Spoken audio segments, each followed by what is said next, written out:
उत्तर प्रदेश में योगी सरकार बनते ही सबसे पहले बेटियों की सुरक्षा की बात की गई थी और सूबे के मुखिया योगी आदित्यनाथ ने ऐसा करके भी दिखाया। आज उत्तर प्रदेश में बेटियां बेखौफ हैं क्योंकि योगी सरकार ने बेटियों को सशक्त बनाने के लिए मिशन शक्ति जैसी तमाम योजनाएं चलाई हैं, जिसके बाद उत्तर प्रदेश की महिलाओं में एक नई ऊर्जा का संचार हुआ है। आप भी सुनिए योगी सरकार को लेकर क्या कुछ कहा मेरठ की महिलाओं ने। बेटी की सुरक्षा को लेके तो इतने बदलाव हुए हैं कि जो हमने सोचा भी नहीं था। जैसे कि अभी तक हम देखते आ रहे हैं कि बहुत सारी स्कीमें जैसे योगी सरकार ने निकाली हैं, कन्या सुमंगला योजना जो निकली थी, जो बेटियों को पढ़ाई के लिए खर्चे भी वहाँ से मिल रहे हैं। और जैसे बेटियां पहले सुरक्षित बिल्कुल नहीं थी, अब वो देखते हैं कि बेटियां आधी रात को भी अगर घर आ रही हैं तो उन्हें कोई खतरा नहीं है, वो आराम से खुले माइंड होकर अपने घर आ सकती हैं। और पहले देखो, अभी आप राजस्थान में देखो, महाराष्ट्र में देखो, बेटियां बिल्कुल सुरक्षित नहीं है, जॉब से आती हैं, उनके साथ आए दिन वारदातें होती रहती हैं। वो हमारी योगी सरकार में नहीं है। और हमने देखा है कि अभी देखो राजस्थान में सीकर में जो कांड हुआ, वो भी देखो एक बेटी के साथ अगर ऐसा हो रहा है बार बार, तो फिर काहे की सरकारें हैं, वो काहे के लिए मेहनत कर रही है। मतलब बदनाम तो करती हैं, कहती हैं, अब वो रिटर्न वर्क में भी दिखाती हैं, हम लोग ये कर रहे हैं, हम लोग वो कर रहे हैं। क्या किया फिर उन्होंने? कर तो हम देख रहे हैं कि योगी जी की सरकार कर रही है, मोदी जी कर रहे हैं, योगी जी कर रहे हैं। वो लोग बोलते हैं तो वो करते भी हैं। और आने वाले टाइम में अभी आप देखना कि कहते हैं ना कि हम लोग प्रैक्टिकल को देखना चाहिए, तो प्रैक्टिकल तो भी आप देखो, लड़कियां कितनी सुरक्षित हैं। हर जगह पे थाने में आप जाएंगे, पहले थाने में जब भी कोई वारदात के लिए लड़कियां जाती थी या बेटियां जाती थी तो वो डरती थी, क्योंकि पुलिस वाले कभी देह अच्छा नहीं करते थे। आज देखो कितनी फैसिलिटी दी गई है। उन फैसिलिटियों को देखोगे तो बेटियां बिल्कुल बेझिझक होकर वहां जाती हैं और अपनी बात रखती हैं। कुछ बातें ऐसी भी होती हैं जिनकी गुप्त रखनी चाहिए, तो वो स्टाफ उनकी गुप्त रखता है और उनकी हेल्प करता है। तो यही मेरी नज़र में तो ये बहुत बड़ा है। और मैं यही कहूँगी कि अगर कांग्रेस कर रही है, सपा करी, कोई भी कर रही है, मतलब मुझे ये नहीं कहना चाहती मैं, पर मेरा कहने का मतलब यही है कि जो भी हो रहा है, लेकिन योगी सरकार ने जो किया है वो किसी ने नहीं किया। और उसका प्रैक्टिकल देखो, पहले आए दिन हम देखते थे कभी चैन लुट गई, कभी मोबाइल लुट गए। आजकल देखो अभी कहीं सुनने में नहीं आ रहा है। नहीं तो लड़कियों को गाड़ियों में से खींच के ले जाते थे, बेचारी सुरक्षित थी ही नहीं। हम लोग भी देखते थे, कभी कोई जमाने में भी देखा, अभी भी हमने देखा कि हम लोग जाते थे पढ़ने, हमारे पेरेंट्स हमारे साथ जाते थे, घर के हम जब जैसे कॉलेज में जाते थे, स्कूल जाते थे, तो वो लोग बाहर बैठ जाते थे, हम एग्जाम दे के आते थे, वो हमें घर लेके आते थे। आज तो बेटियों के साथ ऐसा नहीं है।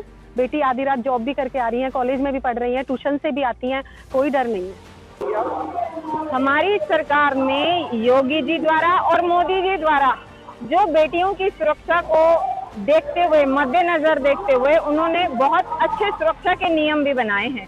और इसके साथ साथ हमारी बेटियों के लिए पहले जैसे हमारी बेटियां अकेले घर से बाहर नहीं जा सकती थी और स्कूल से वापस लाने में भी बड़ी दिक्कत होती थी, उनको पेरेंट्स को साथ जाना पड़ता था, लेने भी जाते थे और छोड़ने भी जाते थे। जो अब हमारी बेटियां बेधड़क होकर अपने स्कूल जा सकती हैं, अपने कार्य क्षेत्र में कार्य करने के लिए जा सकती हैं। आप दूसरे राज्यों को देखिए, चाहे वो राजस्थान हो और चाहे वो महाराष्ट्र रहा हो, राजस्थान की सरकार ने तो ऐसा व्यवस्था जो करनी चाहिए थी, जो मोदी सरकार ने हमारी बेटियों के लिए सुरक्षा के नियम बनाए थे, उन नियमों की भी धज्जियां उड़ा दी हैं। थाने के अंदर बेटी के साथ बलात्कार हो जाता है, ये बड़े शर्म की बात है। और दूसरी वहाँ की सरकारें जो हैं, राजस्थान की और महाराष्ट्र की जो सरकारें हैं, वो हमारे यूपी सरकार के बारे में उंगली उठाते हैं। बड़े शर्म की बात है। जिस योगी सरकार ने, जिस योगी इंसान ने, योगी आदित्य जी ने, जिन्होंने सिर्फ देना सीखा है, लेना कुछ नहीं है, ऐसे इंसान पर जो उंगलियां उठाते हैं, ऐसी सरकार पर जो उंगलियां उठाते हैं, तो ऐसी सरकार को वहां से बदलने का कार्यक्रम हमारी जनता को कर देना चाहिए।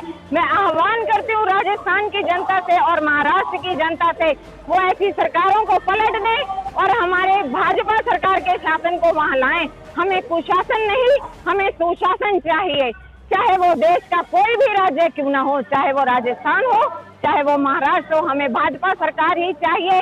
पहले भी भाजपा थी, आज भी भाजपा है और आगे भी भाजपा ही आएगी। यूपी में बेटियों की सुरक्षा को लेकर मेरा ये मानना है कि बेटियां अपने आप को बहुत सुरक्षित महसूस करने लगी हैं, क्योंकि पहले बेटियां अपने आप को असुरक्षित समझती थीं, लेकिन अब वो अपने आप को बहुत सुरक्षित समझती हैं, क्योंकि अगर वो रात को भी निकलती हैं तो इसमें उनको डर नहीं लगता है। पहले ये होता था कि बेटियों के साथ हम पेरेंट्स को जाना पड़ता था साथ, लेकिन अब वो अकेले भी जा सकती हैं। ये बहुत बड़ा चेंज हुआ है योगी सरकार के आने पर। और अगर महिलाओं के उसमें देखा जाए तो किसी भी समस्या को लेकर थाने पहुंचने में उनको थोड़ी परेशानी होती थी महिलाओं को, या अपनी बात रखने में, कोई पर्सनल बात होती है उसको रखने में। लेकिन अब ऐसा है कि थाने में उनको अलग से उनको एक बना दिया गया है जो वो अपनी बात अपनी गुप्त रख सकती हैं। और सुरक्षा को लेकर जैसे अभी राजस्थान में हुआ, कांग्रेस सरकार है वहाँ पर, तो वहाँ पर एक बेटी के साथ हुआ जो भी थाने में हुआ है, तो बहुत गलत हुआ है और उनको हमारी यूपी सरकार से सीख लेनी चाहिए कि यहाँ पर सुरक्षित बेटियाँ बहुत हैं।